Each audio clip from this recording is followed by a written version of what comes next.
In the quiet corners of small towns, behind the walls of familiar homes, and even in the shadowy seats of an empty theater, darkness waits. It is not the kind of darkness you can fight with a flashlight or escape by locking your door. This is the kind that breathes on your neck, that follows you home when you think you are safe, that watches while you sleep. Some call it paranoia, but the ones who've lived through it know better. Evil doesn't knock, it slips in, unnoticed, until it is too late. Tonight, we're going to descend into 3 true stories of horror that will crawl under your skin and never let go. You will meet a family who brought something unspeakable into their home, a trusted friend who revealed the monster inside, and a faceless stranger whose stare will haunt you long after the screen goes dark. Welcome to The Price Paid, where we pull back the veil and reveal what hides in the shadows. If you dare to confront the horrors most people would rather forget, subscribe now, because the truth always demands a price. When I was 9 years old, my family moved into my grandparents' old house after they decided to downsize. The place itself wasn't strange at first glance. It was built in the early 90s, sitting on 5 acres of land outside a small southern town. Woods stretched endlessly around it, and a muddy river ran past the fence line like it had been there forever, carrying secrets no one cared to dig up. On quiet days, the sound of the water almost lulled you into thinking you were safe. But across from our land was a house that never allowed peace to last long. That house was older, a strange patchwork of rooms tacked onto one another, like the builders had no plan. It looked like it was sinking into the dirt with each season. The siding was soft and sagging, discolored in a way that made it look wet even when the sun was scorching. The yard was a graveyard of broken things, rusted fountains, choked by weeds, headless garden gnomes, tangled vines, and plastic bags caught in the branches like forgotten ghosts. A lawnmower sat in the middle of the grass as if someone abandoned it mid-cut and never came back. Walking by that property, you had the instinct to hold your breath, as though the very air there was foul. 2 sisters lived there, Violet and Agnes, both of them well into their 70s. They raised their grandchildren in that collapsing house. Liam was the boy, about my age, and 2 younger girls, Allison and Kelsey, who were close to my sister's age. Liam was not the kind of kid you wanted to spend time with, but since we were in the same grade, we often got thrown together. He was the kind who would just show up uninvited. I'd be in my room playing a game, and suddenly he was standing in the doorway without knocking. Once, I found him in my backyard swimming in our pool like he lived there. Another time, he raided our fridge and ate leftovers with his bare hands. He had an intensity I couldn't handle. He was obsessed with anime, often muttering lines in Japanese, angry when I didn't laugh along. His energy was unpredictable. Sometimes his eyes lit up in a way that made me wonder if he was imagining something violent. Once he chased me with a pair of sharp shears, laughing while swinging them too close. Another time, on the bridge that crossed our creek, I swear he tried to push me in. He called it a joke, but the smile he wore after told me otherwise. His sisters were different, almost invisible, dirty clothes hanging off their small frames. They spoke with speech impediments that made them sound years younger than they were. Their voices were garbled, and they flinched at sudden movements. Hunger showed in their faces. Everyone knew their father drifted in and out of jail, so he was never there to care for them. Their mother, Teresa, was a strange figure. The first time I met her, she was at the edge of their property, struggling with a garden spigot. She was tall, heavy-set, with a thick wave of curly black hair and glasses that belonged to another era. Unlike the rest of her family, she was put together. Her clothes were clean, her hair styled, her presence almost magnetic. She smiled at me as if she had been waiting for me all along. She asked me for help with the faucet. When I turned it with no problem, she clapped her hands in delight and called me strong. Lucky that I had come over. I felt a sense of pride under her gaze. But then she tilted her head and asked if I knew I had a third eye. At first I thought she was joking, but her smile widened, and she explained it wasn't physical, it was spiritual, that it allowed me to see the truth. Before I could respond, she walked back toward her house, beckoning me to follow. Against my better judgment, I did. The smell hit me first. Inside was a storm of rot-spoiled food, mildew, and something worse that clung to the walls. Trash piled in corners, diapers stuffed behind the couch, broken furniture smeared with stains. It was chaos. But when she led me upstairs, everything changed. Her room was immaculate. The walls papered in soft pink, shelves lined with porcelain dolls, antique furniture polished to a shine. It smelled of roses and old perfume. It felt like another world entirely. She asked me to sit on a stool while she opened her vanity drawer, From it, she pulled a tray with a black candle, a crystal, and a leather book heavy enough to command attention. A pentagram glared at me from the cover. My stomach dropped. My parents raised me Catholic. I knew enough to understand what that symbol meant. And suddenly, I noticed it carved into furniture, drawn beneath the rug, etched into the wood of the floor. I bolted, muttering something about my mom calling me home. She didn't try to stop me, but her smile followed me out. Years passed, but that house kept unraveling. Agnes died of a heart attack in 2019, collapsing right there in the living room in front of the kids. At her funeral, most of the family looked hollow, except for a woman I had never seen before, sobbing so loudly it echoed through the church. That same year, Liam disappeared. The story was that he tried to kill one of the twins and was sent away to a psychiatric hospital. My parents sat me down and told me firmly we were never to go near that family again. Only then did everything click: the violence, the fear, the strange rituals. Eventually, the family moved away, leaving Violet alone until she passed in 2020. The house stood silent until new owners bought it. One of my old teachers and her husband renovated it, tearing down most of the structure but preserving the oldest section, the part where Teresa's pristine room had been. When I visited, the place looked new, painted fresh, polished floors, bright lights. But standing in that room again, my skin prickled. I could still feel the mark of the pentagram beneath the new carpet, like the floor itself remembered. Later, I was asked to dog sit for the new owners. At first, it was quiet, but one night, the dogs barked furiously at the staircase. A thump echoed from above, then another, louder. I didn't wait to investigate. I slammed the door and ran. Walking home, I couldn't shake the feeling something had followed me into the night. Now it is 2025, and Hello. Teresa is back. Someone saw her at a farmer's market, Hello, can you leading hear a me? religious group, calling herself a truth seer. Flyers are appearing on telephone poles, summoning people into the woods. I don't believe she ever left the darkness behind. I think she carried it with her, the same thing she brought into that house. And no matter how much paint or plaster covers it, I can still feel it. That place remembers. High school was supposed to be a good time for me. It mostly was, at least on the surface. I had friends. I went to the community center to play basketball, and I was finally starting to plan for the future driver's training, maybe a part-time job to start making my own money. It felt like life was opening up, giving me a sense of independence I had never known before. But behind all that normalcy was someone who had begun to twist my sense of safety until it snapped. His name was Clayton. When I first met him, he was just another kid, a year younger, awkward but eager to be friends. We hung out often back then, enough that my dad even took him with us to a Detroit Pistons game his first time seeing a live match. He had grinned the whole way there, shouting at the players, living in the moment. Back then, I thought he was just a little intense, not dangerous. But intensity has a way of rotting into something darker. As the months went by, I started to see the cracks. Clayton hated when I wasn't available to hang out. If I said I was busy, his messages would turn cold or angry. He accused me of lying when I said I had chores, convinced I was avoiding him. He was the kind of person who didn't just get upseath simmered, like he was collecting reasons to be angry later. Sometimes he'd remove me from his social media accounts, only to add me back days later. It became a cycle, one I couldn't explain to myself or my parents. I began making excuses, small lies to keep my distance. I'm busy cleaning. I'm visiting family. Anything to avoid another tense hangout. The truth was, Okay. I could feel something was off. So it happened right there. It wasn't just moodiness. It was something heavier, like being around a storm before it breaks. One night, after another round of excuses, he unfriended me on Snapchat again. I tried messaging him, asking why he was so mad, but the only response I got was silence. Silence that felt like a threat. Then a friend of mine, Nick, reached out. He barely saw me in person, but he knew Clayton, knew Clayton's ex-girlfriend. The things he told me made my stomach drop. Clayton had held a knife to his ex-girlfriend's throat. He had sexually assaulted her.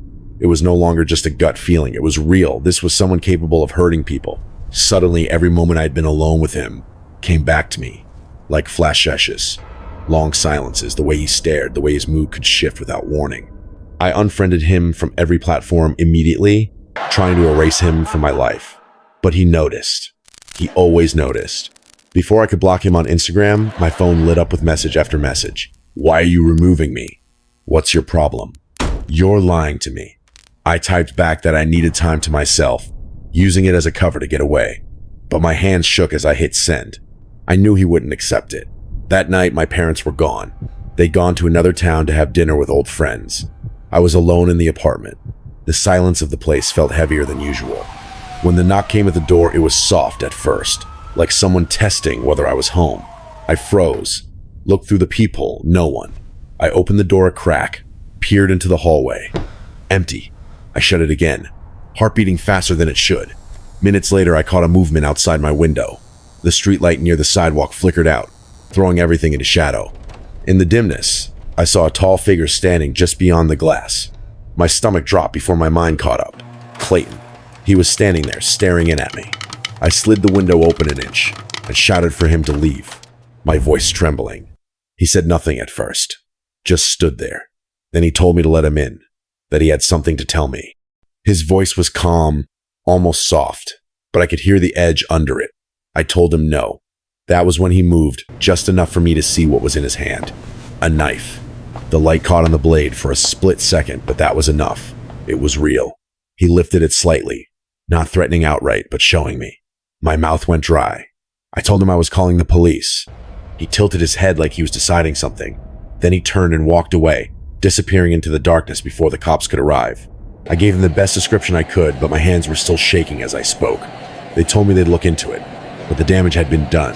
From that night on, I couldn't shake the feeling that I had narrowly escaped something I couldn't even name. Murder. Assault.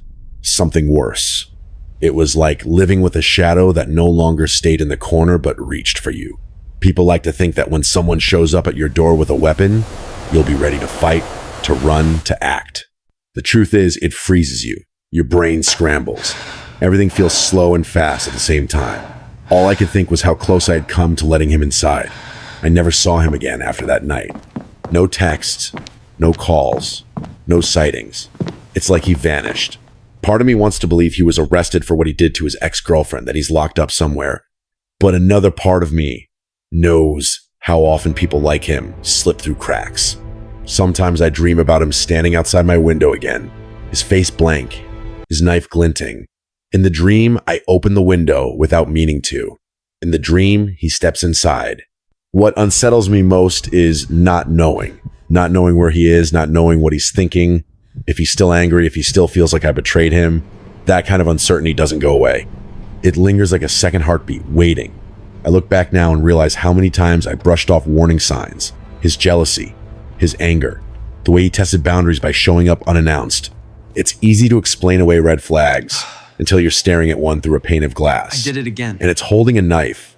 If I had stayed friends with him, if I had kept making excuses, I might not be here telling this story. I might have been another victim people whispered about, a name in a headline. Instead, I cut him off.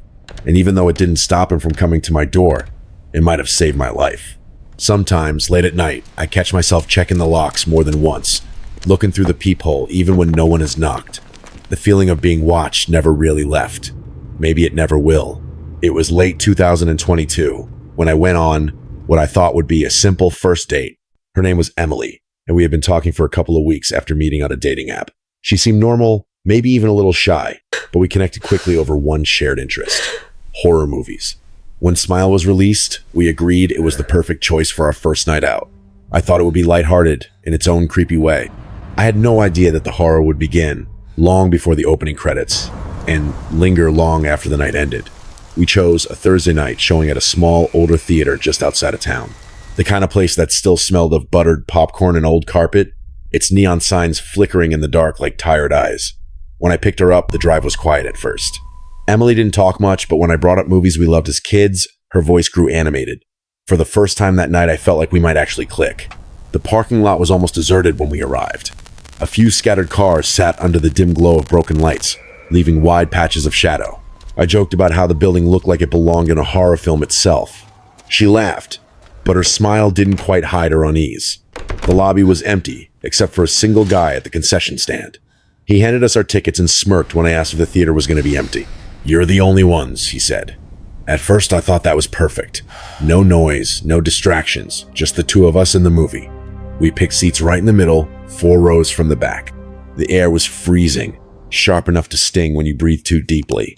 Emily immediately wrapped her arms around herself and shivered, so I offered her my hoodie. Hey, you there? She smiled and pulled it on, mumbling about how eerie it felt to be the only people in the entire room. I agreed, but at that moment, the silence still felt exciting. like we had the place to ourselves. The previews ended, the lights dimmed further, and just as the movie was about to begin, I caught movement at the edge of my vision. A man walked in. He didn't pause to look around or check his phone. He didn't even hesitate at the doorway. He climbed the stairs slowly, deliberately, and chose the seat directly behind us. Out of hundreds of empty seats, he chose that one. I glanced at Emily. She gave me a look that said everything without words. Really? Out of all the space, he had to sit there? I tried to brush it off with a quiet laugh, but something in my gut shifted. It wasn't just the odd choice of seating, it was the way he did it, like he had already decided exactly where he was going long before he entered. Minutes passed, but I couldn't focus on the movie. My skin prickled as if someone was burning holes into the back of my head. I turned slightly to look. He wasn't watching the screen. His body was leaned forward just enough to show interest, but his eyes were locked on us. Not blinking, not moving, just watching. I whispered to Emily that he was staring. She nodded, her voice trembling as she whispered back, "I know." We both tried to ignore it. I told myself it was paranoia, that maybe he was just zoning out. But the feeling never left. The kind of awareness that goes deeper than sight, that tells you someone is focused entirely on you. 20 minutes in, I turned again. He was still staring, his face pale in the dim light. Middle-aged, maybe late 40s, his expression completely blank.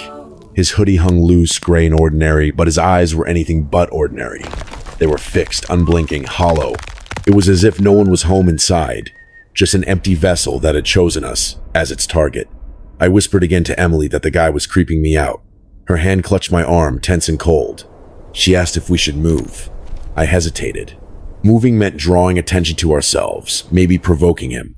Staying felt unbearable, but leaving seemed worse. I decided to wait, then I felt it. Warm breath against the back of my neck, slow, deliberate. I froze. My heart hammered so hard I thought it might give me away. I turned sharply. He was leaning forward, his face inches from me.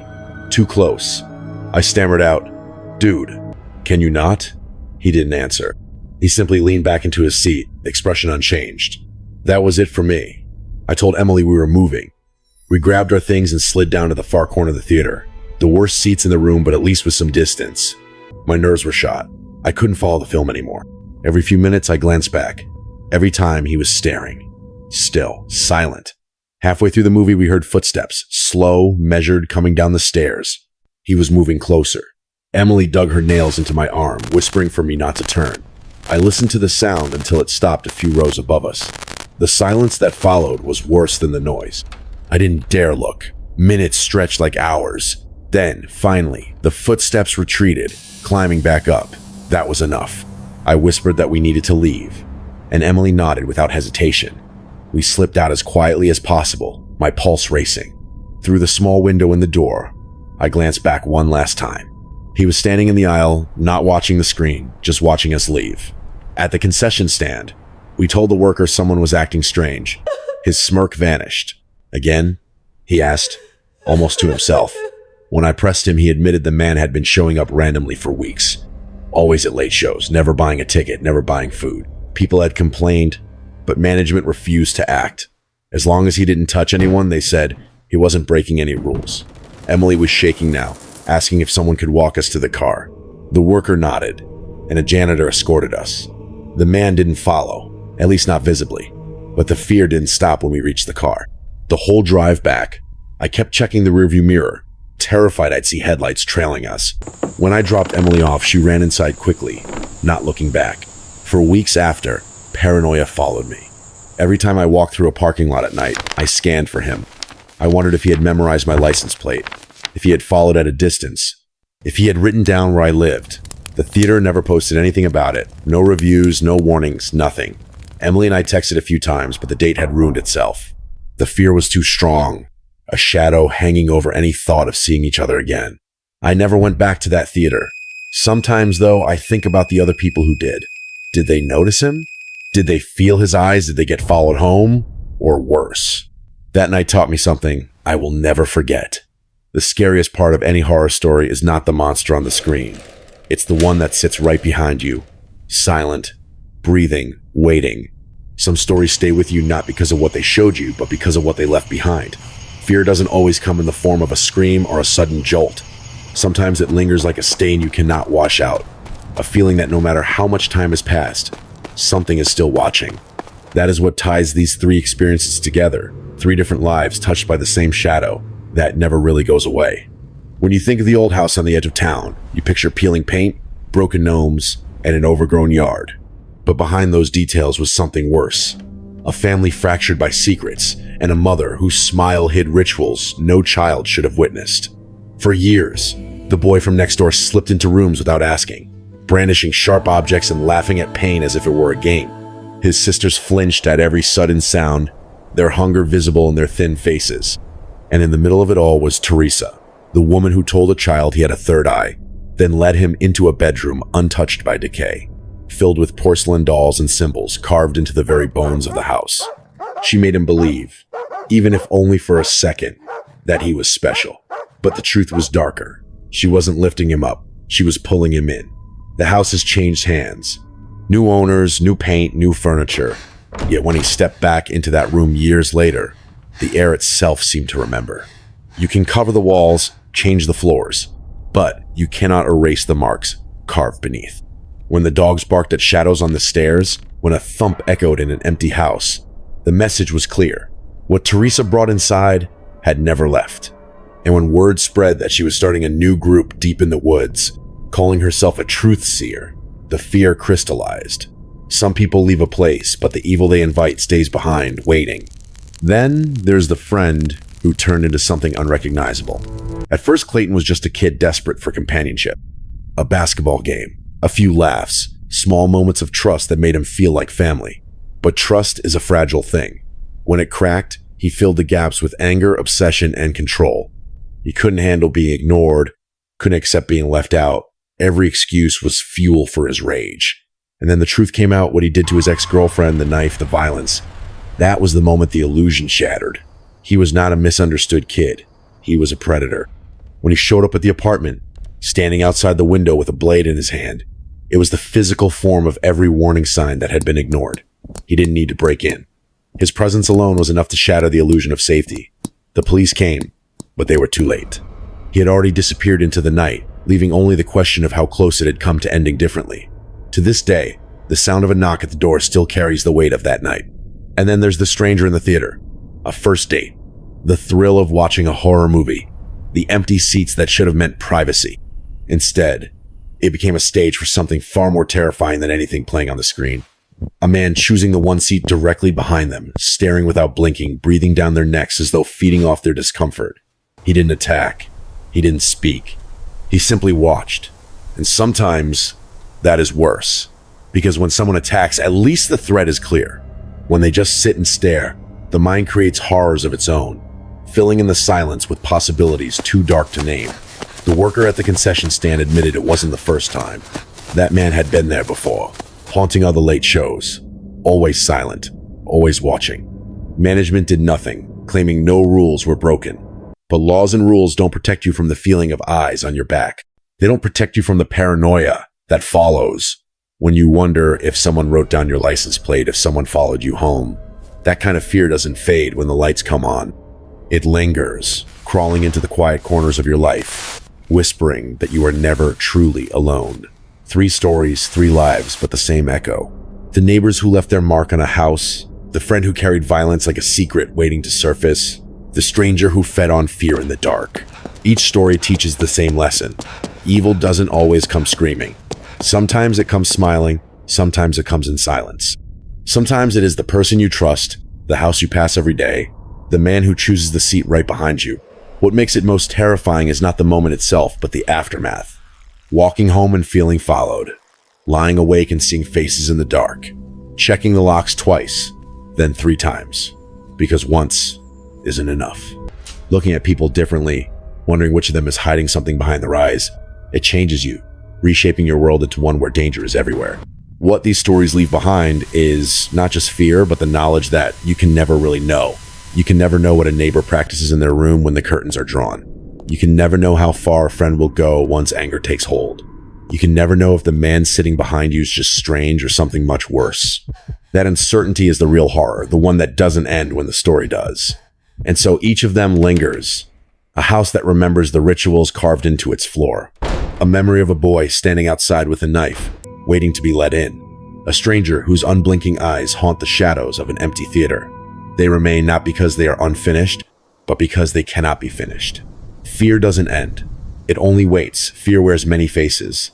Sometimes it lives in a crumbling house where secrets cling to the walls like mold. Sometimes it hides inside a friend, waiting until anger unlocks the monster beneath the surface. And sometimes it lurks in the empty seat behind you, silent and patient, feeding on the unease it creates. These stories may seem different, but they reveal the same truth. Evil's not always a loud intrusion. More often it slips in quietly, wearing a smile, a familiar voice, or even complete silence. The first story shows us that places are not always innocent. A house can hold more than just furniture and memories. It can trap the residue of what was done inside it. When Teresa brought her rituals into that bedroom, she didn't just perform them, she carved them into the very bones of the building. Covering the walls with paint, replacing the floors, none of it erased what lingered. And when the dogs barked at the stairs, when the air grew heavy, it was proof that some doors, once opened, can never truly be closed. If you ever find yourself in a place that makes your skin crawl, trust that feeling. Your body knows when something is wrong long before your mind admits it. The second story reminds us that monsters don't only appear in strangers. Sometimes they grow inside people we know. Clayton began as a friend, but his possessiveness, his anger, his need to control were early signs of something worse. Too often, we dismiss these signs because we don't want to believe them. But ignoring red flags only gives them room to grow. If someone in your life makes you feel unsafe, if they cross boundaries and refuse to respect your distance, do not excuse it. Cut ties, reach out for help, and if necessary, involve the authorities. It may feel harsh, but safety is never too high a price to pay. The third story is the clearest proof that danger does not always need a weapon. A man who sits and stares can be more unsettling than one who screams, because silence leaves your mind to imagine the worst. In situations like these, trust your instincts. Don't dismiss that tightness in your chest or the chill down your spine. Move seats, leave early, call for help if you need to. Your safety matters more than your comfort, and it is always better to be cautious than to wonder what might have happened if you had stayed.